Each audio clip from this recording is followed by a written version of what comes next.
किसी भी एक्टर की बात करो, खेसारी जी भी आपका जिक्र करते रहते हैं हमेशा किसी भी इंटरव्यू में। वो अलग बात है कि कंट्रोवर्सी पवन सिंह के पीछे पड़ती है या पवन सिंह जी हमारे दोस्त मेरे जिगर के छल्लो, आज हम बात करने वाले हैं पावर स्टार पवन सिंह जी का चुनाव के मामले में, क्योंकि आज जी बिहार झारखंड न्यूज़ चैनल पे गए हुए हैं live. Power star Pawan Singh आज लाइव आए हैं और हो गया ना फिर से खेसारी भैया का वहाँ पे भी बात। तो वहाँ पे सवाल उनसे पूछा गया कि क्यों खेसारी भैया के साथ में हमेशा कंट्रोवर्सी में रहते हैं, क्यों? तो आप उनके मुंह से ही सुनिए कि क्या बोले पवन भैया।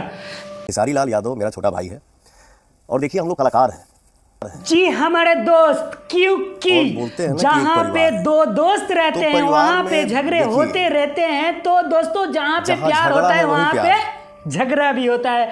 तो दोस्तों ऐसे एज ए कलाकार चलता रहता है। तो दोस्तों पवन भैया सही बात बोले। तो ये न्यूज़ आगे की भी मिलेगी आप सभी को। ये